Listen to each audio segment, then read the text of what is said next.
शुरू करते हैं। Okay, if you have any doubt you can ask in between the class. Okay, so there should not be any doubt in this class. So beta, our first is these are the part of the daily vocabulary or these are the sentences which are used by the students in daily life. ये वो student आज हम पढ़ने वाले हैं जो हम हर रोज अपनी जिंदगी में यूज करते हैं, जो सेंटेंसेस हम उनके बारे में बात करेंगे। ओके, आज मैंने इसके बाद तुम्हें कुछ नया तरीका भी देखने को मिलेगा कि कुछ नया तरीका करने की कोशिश करिए। I have tried something new today, you are on time please.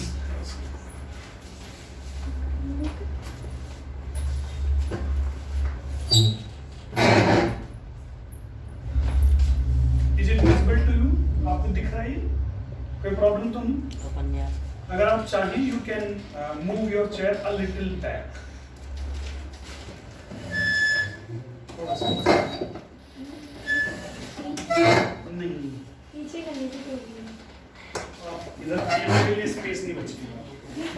मैं बताता हूँ, आप खड़े यहाँ बैठो। उधर ले जाओ चेयर को उधर।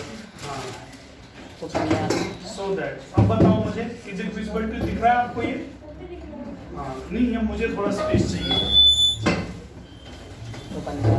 ये देखो माइक है, मेरा तो कुछ नहीं जाएगा, मालिक का जाएगा। Have you understood? चलो ठीक है। So let's begin the class. Have you gone through this chapter? अच्छा, गो थ्रू होता है किसी चीज से गुजरना। गो थ्रू का मतलब क्या होता है? किसी चीज से गुजरना। तो यहाँ पर लिखा है have you gone through this chapter, क्या आपने ये चैप्टर पढ़ लिया है? क्या आपने चैप्टर पढ़ लिया? अब ये परफेक्ट फॉर्म में लिखा होता है, गो एंड गॉन कर दिया। ये सब कॉमन बातें तो पता होनी चाहिए, ठीक है बेटा। गो थ्रू होता है किसी चीज से गुजरना। अब गुजरते हैं, उनको दुख कष्टों से गुजरते हैं जिंदगी में। तो जैसे हम कहते हैं ना, he has gone through many ups and downs in his life, वह अपनी जिंदगी में बहुत सारे उतार चढ़ावों से गुजरा है। तुमने लोग देखे होंगे, तुमने देखा होगा यार आज देखे मजे उड़ा रही, तो कोई समझाता नहीं भाई ऐसी बात नहीं है। he has gone through many ups and downs, मतलब कि बहुत सारे उतार चढ़ाव, गरीबी अमीरी दुख संकट से गुजर के यहाँ पर ये पहुंचा है। नेक्स्ट देखो, I have gone through today's newspaper, मैंने आज का न्यूज़पेपर पढ़ लिया है। I have gone through today's newspaper, मैंने आज का न्यूज़पेपर पढ़ लिया है। आप इसको ऐसे भी समझ सकते हैं, देखो गो थ्रू का मतलब है गो थ्रू का मतलब एक एंड से दूसरे एंड तक। जब मैं कह रहा हूँ कि क्या आपने बुक पढ़ ली है, तो मतलब पहले पेज से लास्ट पेज तक की बात कर रहा हूँ। न्यूज़पेपर की कह रहा हूँ तो तुमने पहले पेज से लास्ट पेज तक देख तो लिया ही होगा। तो गो थ्रू मींस किसी चीज से गुजरना, किसी चीज को कंप्लीटली पढ़ना, that is called go through. Okay, should I change the slide? Yes sir. देखो आगे नहीं पूछूंगा मैं तुमसे, चेंज करता जाऊंगा, जैसे मैं समझाता हूँ उसी के बीच में आप लिखते जाएंगे। ओके जी बेटा, ओके। गया गुजरा, गया गुजरा मींस होता है यूजलेस। एक और होता है गुड फॉर नथिंग, उसके लिए एक और वर्ड होता है गुड फॉर नथिंग, बेकार। Have you copied this? Ajay बच्चा यस सर। कर लिया करो कॉपी, ठीक है बेटा। Yes sir. So next word is you will be delighted to know that I have got through the exam. तुम्हें ये जानकर के बड़ी खुशी होगी कि मैंने एग्जाम को पास कर लिया है। You will be delighted. Delight word का मतलब है डिलाइट होटल है फरीदाबाद के अंदर, वो यही है, उसका मतलब यही है बेटा, ठीक है। You will be हाँ, गेट थ्रू है ये उसकी परफेक्ट फॉर्म लिखी हुई है। तो गेट थ्रू होता है किसी चीज को पास कर लेना। You will be delighted to know that I have got through the exam, मतलब कि तुम्हें जानकर बड़ी खुशी होगी कि मैंने एग्जाम को पास कर लिया है। I take, वो वाला समझ में आ गया? I have got through the exam, मैंने एग्जाम पास कर लिया है। I take my words back, I take my words back का मतलब होता है अपने शब्द वापस लेता हूं, मैं माफी मांगता हूं। जैसे फॉर एन एग्जाम्पल, आप एक क्या है, आप एक सेलिब्रिटी बन चुकी हैं, और सेलिब्रिटी बनने के बाद में क्या होता है आपके साथ में, कुछ यूं होती है बातें कि आपने किसी को बोल दिया कुछ भी, ठीक है, आपने कुछ कोई बात नहीं, ठीक है, आपने किसी को कुछ भी बोल दिया, उसके बाद में आपको लगा ये गलत है, तो आप कहते हैं I take my words back, जो मैंने बातें आपको बोली मैं क्या करूं, मैं उनको वापस लेता हूं। Have you understood the point? जैसा फॉर एन एग्जांपल ये मेरे पास आया, ऐसा बेटा सर मुझे ये बता दो, मेरा किसी और चीज को लेकर के थोड़ा दिमाग खराब था, तो मैंने क्या कहा, मींस बेटा कोई बात नहीं, I take my words back. अभी मैं तुम्हें एक छोटी सी बात बताता हूँ। मैं स्कूल में पढ़ाता हूँ, वहां पर एक 7C में बच्ची है, वो बार बार मुझसे क्वेश्चन पूछे। जैसे मैं पढ़ाता हूँ तो पढ़ाने के जस्ट बाद वो मुझसे क्वेश्चन पूछ लेती है। और वैसे मैं बताता हूँ, जब मैं पढ़ाता हूँ तो मैं अपनी तरफ से कोशिश करता हूँ कोई डाउट ना रहे। अब वो जब मुझसे पूछ लेती है तब मुझे एकदम गुस्सा आ जाता है। तो बेटा इसकी पूछने की जरूरत नहीं है, मैं इतना समझा रहा हूं तुम्हें, तो मुझे टाइम दिया करो पूरा, ठीक है। तो क्या एक बार क्या हुआ, मुझे लगा, फिर बाद में मुझे पता चला उसका नेचर, वो पूछती है क्वेश्चंस। तो मैंने उससे क्या कहा, मैंने कहा I take my words back, I take my words back. इसका मतलब होता है मैं आपसे माफी मांगता हूं। I take my words back, you should take your words back, तुम्हें अपने वर्ड्स वापस लेने चाहिए, तुम्हें माफी मांगनी चाहिए। Have you understood? आई भी बात समझ में, you should take your words back, तुम्हें माफी मांगनी चाहिए। अब एक्चुअल में होता क्या है, तुमने मूवीज के अंदर देखा होगा, कई बार विलन के सामने, विलन से वो माफी मांगना नहीं चाहता, लेकिन फिर भी उसको बोल रहे होते तुम उससे माफी मांगो, वो तुमसे बड़े हैं। You should take your words back. Have you understood? चलो उसके बाद देखते हैं what is happening. He is in financial crisis. He is in deep financial waters. अब इसका मतलब समझना, उसके पास आर्थिक तंगी है। तो आजकल तुम क्या देखते हो, जो व्यापारी वर्ग इंडिया के अंदर आफ्टर कोरोना वो किस में है, वो बेटा फाइनेंशियल क्राइसिस में है। That is under the financial crisis. अरे यार मेरी बात तो समझ नहीं आ रही, तो चेहरे के एक्सप्रेशन में बदला करो जब समझ में आ जाया करे, ठीक है। तो यहाँ पर देखो, he is in financial crisis, he is in deep financial waters। इसका मतलब है वो आर्थिक तंगी में चल रहा है, उसके पास पैसा नहीं है। देखो क्राइसिस का मतलब क्या होता है, क्राइसिस का मतलब होता है प्रॉब्लम, जो बहुत ज्यादा यूज होता है आज के डेट में वर्ड, ठीक है। The rapid inflation has put middle class people into crisis. तुम देखो महंगाई बढ़ती जा रही है, एंड बिकॉज ऑफ इट क्या हो रहा है, इसके चलते हो ये रहा है कि भाई जो मिडिल क्लास के लोग हैं, जो मध्यम वर्ग के लोग हैं, वो किस में आ चुके हैं, वो क्राइसिस में आ चुके हैं। यू फाइंड दैट कि इंडिया के अंदर पेट्रोल डीजल कितना महंगा होता जा रहा है। It has created crisis in India. क्या बोलोगे, it has created crisis in India. Nowadays I am going through crisis। आजकल मैं किससे गुजर रहा हूँ, क्राइसिस से गुजर रहा हूँ, मैं पैसे की तंगी से गुजर रहा हूँ। तुमने कई बार कहा होगा मेरी जेब में फूटी कौड़ी नहीं है, ऐसा होता मम्मी पापा के बीच में। मम्मी बोल रहे होते मैंने ये चीज ऑर्डर कर दी है, पापा को आ रहा होता गुस्सा, पापा ने कहा मेरी जेब में एक पैसा नहीं है, बस जहां से जहर खाने को भी पैसा नहीं है, बोलते ना मेरे पास जहर खाने को भी पैसा नहीं है। तो आपके पापा बोल रहे हैं आई हैव नो मनी और I don't have any penny, I don't have any penny, भैया मेरे पास एक फूटी कौड़ी भी नहीं है। Got it? सो पापा एक्चुअली बोल रहे हैं आई एम गोइंग थ्रू, बोलो I am going through crisis. क्या बोल रहे हैं, I am going through crisis. Let's understand next one. यहां पर देखा है, if you have calibre, if you have ability, if you have potential, you can do anything in this world. अगर तुम्हारे अंदर कैलिबर है, अगर तुम्हारे अंदर पोटेंशियल है, तो तुम कुछ भी कर सकते हो। फिर से सुन लो, if you have calibre, if you have ability, if you have potential, you can do anything in this world. इस दुनिया के अंदर तुम कुछ भी कर सकते हो। देखो कैलिबर, एबिलिटी, पोटेंशियल, इन सब का मतलब क्या होता है, इन सब का मतलब होता है योग्यता। इन सब का मतलब क्या होता है, योग्यता। पोटेंशियल, हाँ जी, इन सब का मतलब होता है बेटा पोटेंशियल का मतलब क्या होता है, the meaning of potential, ability, इन सब का मतलब होता है बेटा योग्यता होना, किसी काम को करने की क्षमता का होना। देखो यहाँ पर क्या लिखा है, India has calibre to lead the world on the dint of skilled and educated people. ये वर्ड बहुत इंपॉर्टेंट है, ऑन द डिंट ऑफ, लिखो इसको, ऑन द डिंट ऑफ, के बल पर, on the dint of. On the dint of का मतलब होता है के बल पर, on the dint of, on the dint of. On the dint of का मतलब क्या होता है बेटा, ऑन द डिंट ऑफ का मतलब होता है के बल पर, मतलब किसी चीज की ताकत पर, किसी चीज के दम पर। जैसे तुम कहते हो ना, मैंने ये मेहनत के दम पर हासिल किया है, I have achieved it on the dint of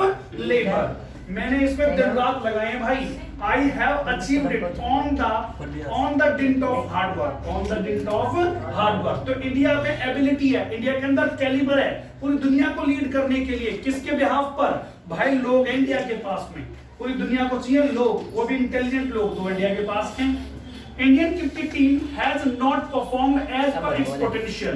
Indian cricket team का जो पोटेंशियल है, जो उसकी क्षमता है, उसके अनुसार वो T20 वर्ल्ड कप में नहीं खेली। इससे बुरा क्या होगा, ठीक है, Indian cricket team has not performed as per its potential, इसके पोटेंशियल के अनुसार जितनी उसके अंदर क्षमता है वो उसके अनुसार नहीं खेली। Have you understood? Yes, चलो sir. नेक्स्ट समझने की कोशिश करते तो समझ में आ गया कैलिबर, एबिलिटी और पोटेंशियल। अच्छा तुम्हें तो नहीं पता होगा, एक बहुत पहले एक बाइक भी आई थी जिसका नाम था कैलिबर, तो इंडिया में चली नहीं थी लेकिन ज्यादा। ठीक है, नेक्स्ट अंडरस्टैंड। यहाँ पर देख, nowadays people want to grind their own axe. आजकल लोगों की क्या है, वो अपनी खुद की कुल्हाड़ी तेज करना चाहते हैं। भैया अपना काम बनता, बाहर में जाए जनता, जनता का ये बन गया आजकल फॉर्मूला। ठीक है, जैसे फॉर एग्जांपल तुम खड़े हो और तुम्हारे पीछे से कोई यूं हिल रहे हो, तुम ट्रेन के अंदर यूं पूरा, ठीक है, तो किसी बेचारे बराबर वाले को परेशानी हो रही है, क्या हो रही है, उनको इस बात से कोई लेना देना नहीं है, बस अपना काम बने और दुनियादार जाए बाहर में। So nowadays people want to grind their own axe. आजकल लोग क्या करते हैं, आजकल लोग भैया अपनी कुल्हाड़ी पहनाना चाहते हैं, वो अपना काम निकालना चाहते हैं, दूसरे का निकले चाहे ना निकले। Let's understand this. इसको समझ सकते हो तुम with the example of Afghanistan. Afghanistan के हिसाब से समझ सकते हो तुम। देखो वहां पर क्या है, दुनिया के हर देश ने तालिबान को अपने अपने तरीके से मनाने की कोशिश करी है। भाई मैं तुझे ये दे दूंगा, मैं तुम्हारे लिए ये कर दूंगा, मैं तुम पर कभी हमला नहीं करूंगा। सबने क्या किया, अपना अपना काम निकाल लिया। और जो अफगान पीपल हैं वो आज डीप वाटर्स में, मतलब कि आज वो क्राइसिस में, इसमें वो क्राइसिस में। तो सारी दुनिया क्या कर रही है, सारी दुनिया बस अपना काम निकाल ले रही है। यही तो हो रहा है पूरी दुनिया में। तुम देखो आज की डेट में लोग कैसे, बस वो अपना काम निकालना चाहते हैं। तो व्हाट विल यू से in English? Nowadays people want to grind their own axe. देखो, all the countries want to grind their own axe by hook or by crook. Write down this word, by hook or by crook. By hook और by crook. मतलब कि भाई कैसे भी काम बने, कैसे भी काम बने, सीधी उंगली से सही, उल्टी उंगली से सही, टेढ़ी उंगली से सही, मुझे अपना काम निकालना। That is called by hook or by crook. By hook or by crook. तुम्हारा दोस्त तुम्हारे साथ जा रहा था, तुमने देखी एक बड़ी सी मर्सिडीज खड़ी हुई है, तुमने कहा ये तो मुझे पाले नहीं है। बेटा बात मत डोंट टॉक, ओके, ये तो मुझे पाले नहीं है। बोला अच्छा इतने पैसे हैं तेरे पास? बोला बाय हुक और by crook I will achieve this. मतलब चाह तो सीधा सीधा सीधा जो कमा के मिल जाएगी, नहीं तो कुछ गलत तो करके मैं ले ही लूंगा इसको। ठीक है, तो बाय हुक और बाय क्रुक क्या होता है, सीधे तरीके से या उल्टे तरीके से। तो लोग अपना काम निकालना चाहते हैं, चाहे सीधा तरीका हो चाहे उल्टा तरीका हो। अगर तुम मेरी जगह होते तो क्या करते? कई बार तुम दोस्त से कहते हो ना, जैसे कुछ हो गया, उसने तुम कुछ कह दिया, तुमने कहा यार देखो ये चीज जाने दो, क्या लड़ने वड़ने से फायदा। वो दोस्त तो ज्यादा बोले जा रहा, उससे तुमने पूछ लिया, had you been in my shoes, what would you have done?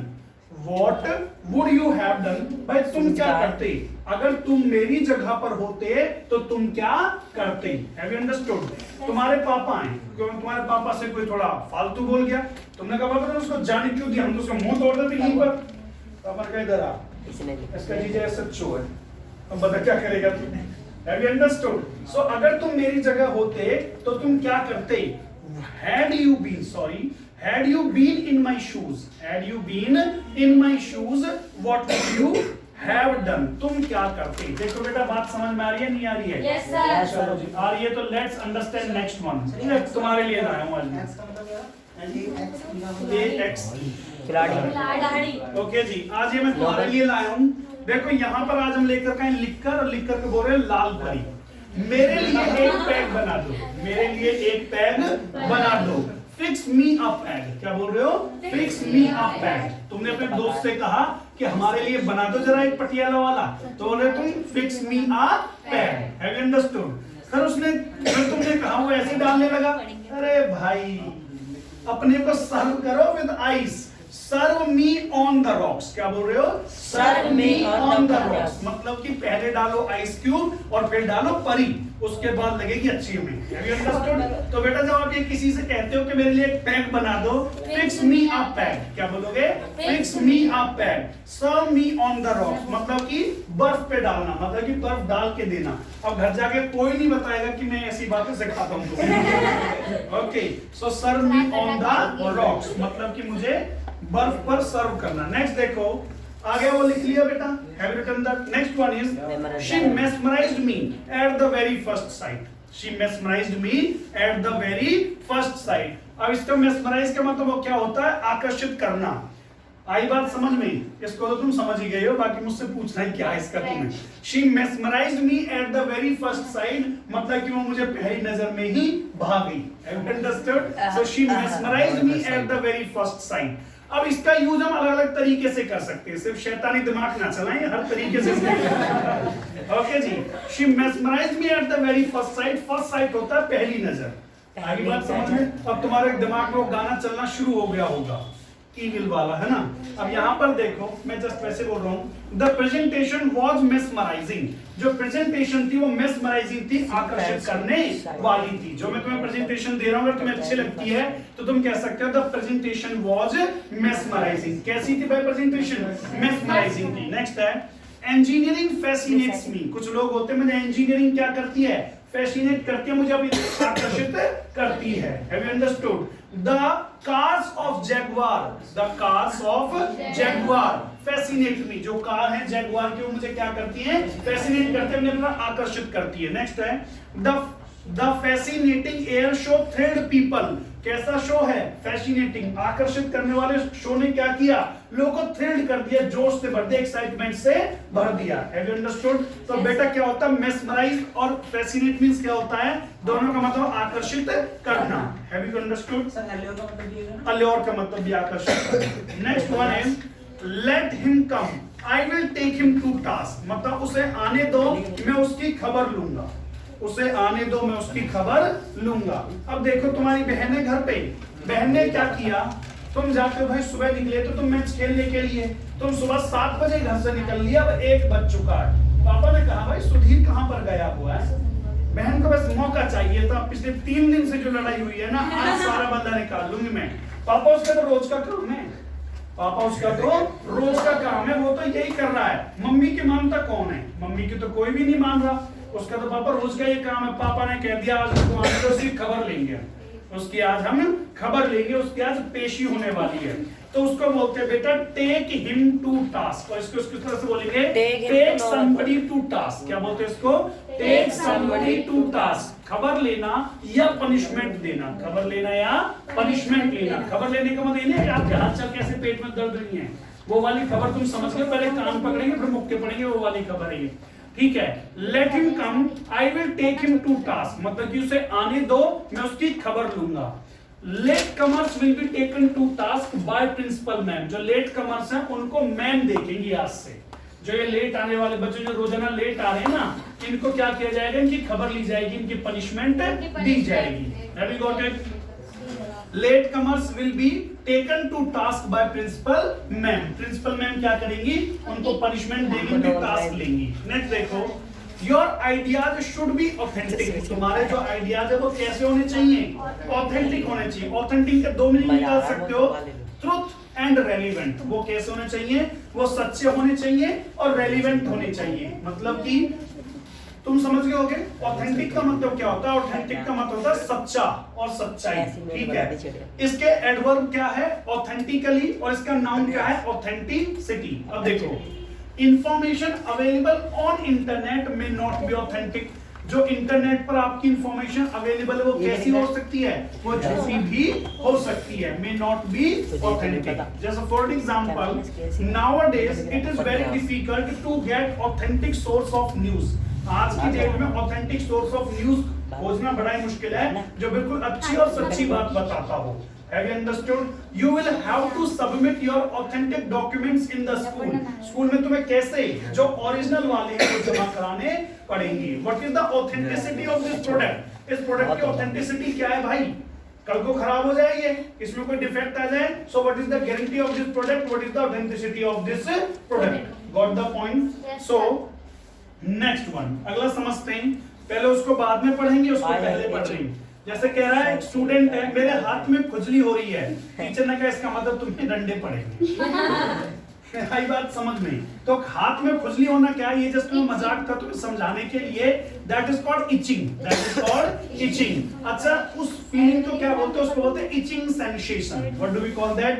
Etching sensation. So I have itching sensation in my hand, मेरे हाथ में क्या हो रही है, मेरे हाथ में खुजली हो रही है। टीचर ने कहा इसका मतलब तुम्हें डंडे पड़ेंगे, ये मुहूर्त शुभ है। गॉट इट यू बेटा, I have itching sensation in my hand, मेरे हाथ में खुजली हो रही है। तो बेटा वैसे तुम अगर इचिंग देखोगे ना, तुमने उसमें देखा होगा बोरोप्लस की एड वगैरह में, या ठंडा ठंडा कूल कूल डर्मी कूल वाली में, तो बच्चे को जो दिखाया होता है ना वो इचिंग सेंसेशन है, लेकिन वो हो पा रही है ऑन द बैक। कहां पर हो रही है वो, ऑन द बैक। बच्चे sorry, I have itching sensation on the back या इन द बैक भी लिख सकते हो। गर्दन पर होती है इचिंग सेंसेशन, तो उसको यहाँ पर इस तरह से आप यूज कर सकते हो। Let's understand next one. अब यहाँ पर देखो, किसी बच्चे के मैथ्स में 70 में से 25 आए और बोला वेल डन, इसका मतलब यह है एम्प्टी कॉम्प्लीमेंट, ये झूठा कॉम्प्लीमेंट है, झूठी प्रशंसा। कई बार की जाती है झूठी प्रशंसा, अरे मेरा तो शेर है ना बेटा, नहीं तुम वही हो। Got it, have you understood? अब यहाँ पर देखो, सो 25 हालांकि बेकार नहीं है, लेकिन आप बच्चे को क्या बोल सकते हैं बेटा, इंप्रूव योर मार्क्स। क्या बोलोगे आप, इंप्रूव योर मार्क्स। लेकिन वहां पर बोला गया वेल डन, बहुत अच्छा किया है। तो जब आपकी कोई झूठी प्रशंसा करता है, जब झूठी आपकी तारीफ करता है, that is called empty compliment. What do we call that, empty compliment या फॉल्स कॉम्प्लीमेंट। क्या बोलेंगे, फॉल्स कॉम्प्लीमेंट। भारत एक डेवलप्ड नेशन है, भारत एक डेवलप्ड नेशन है भाई, ये एक एम्प्टी कॉम्प्लीमेंट नहीं। अभी भी यहाँ पर बहुत गरीबी है, बहुत बेरोजगारी है, तो हम क्या कहेंगे, ये एक एम्प्टी कॉम्प्लीमेंट है। यहाँ पर देखो, excuse me, I shall come back in a minute, take your time please. पहले वो समझा देता हूं। अब यहां से कोई जाने वाला है, कोई कह रहा है मुझे अपना फोन अटेंड करना है, तो उसने बोला excuse me, I shall come back in a minute, take your time please. हम उसको क्या बोलेंगे, टेक योर टाइम प्लीज, आप अपना समय लीजिए, आप बाहर जाइए, कोई बात नहीं, कोई प्रॉब्लम नहीं। इसका मतलब ये है, लिख सकते हो इसको आप, excuse me, I shall come back in a minute, take your time please. आप अपना टाइम ले सकते हैं, आप क्या कर सकते हैं, आप 1 मिनट बाहर जाके वापस आ सकते हैं। Next, it was an empty compliment. अच्छा, कॉम्प्लीमेंट का मतलब क्या होता है, appreciation. What do we call that, appreciation. Appreciation का मतलब होता है किसी की तारीफ करना, किसी के बारे में अच्छा कहना, दैट इज कॉल्ड एप्रिशिएशन। आप किसी कंपनी में काम करते हो, when you perform very well and when your performance is very well, so you are given appreciation, you are given appreciation in the form of money, in the form of post में दिया जाता है, हम पैसे के, that is called appreciation। अगर मैं कहता हूं it was an empty compliment, इसका मतलब झूठी तारीफ थी, झूठा कॉम्प्लीमेंट था वो। Have you understood? Yes, sir. Actually, Barack Obama came to India and he said India has become a developed nation. He did not know the reality. He did not know the reality. Still, many people are living under the below poverty line. तो कुछ लोगों ने कहा it was an empty compliment. क्या बोलोगे? It was an empty compliment. Next one. यहाँ पर देखो, अब यहाँ पर एक ह्यूमन है। अब ये जो ह्यूमन है, उसको देखो क्या क्या प्रॉब्लम्स हैं। एक्चुअल में होता क्या है, जिंदगी ईएमआई से बन के रह जाती है। जैसे तुम थोड़ा पैसा कमाने शुरू करते हो, उसके साथ ही तुम सपना देखने जाते हो, मुझे खरीदनी है एक बाइक। तुमने खरीद ली थी बाइक लाए, घर पे पूजा हुई, बड़ी खुशी हुई। लेकिन जैसे ही 1 तारीख आई, तुम्हें पता चला मैंने बाइक खरीद ली है, अब मुझे देनी है इसकी ईएमआई। Have you understood? जो और ज्यादा पैसा कमाते वो ले लेते हैं गाड़ी, जो और ज्यादा कमाते वो ले लेते हैं घर। तो लोगों को देखो कितनी चिंताएं होती हैं, पेंशन की चिंता है कि मेरा बुढ़ापे में क्या होगा, बच्चों के करियर की चिंता है, जॉब में अनस्टेबिलिटी है, अभी कोरोना जा रहा है आ रहा है, पता नहीं क्या होगा जिंदगानी का। ठीक है जी, मैरिज ऑफ डॉटर है, बेटी की शादी, बेटा की शादी, ये इतनी सारी जो है मेंटल प्रॉब्लम्स हैं, इतनी सारी मानसिक परेशानियां हैं, उनको हम बोलते हैं mental agony. What do we call that, mental agony. इसका प्लूरल भी बना सकते हो, मेंटल एगोनी।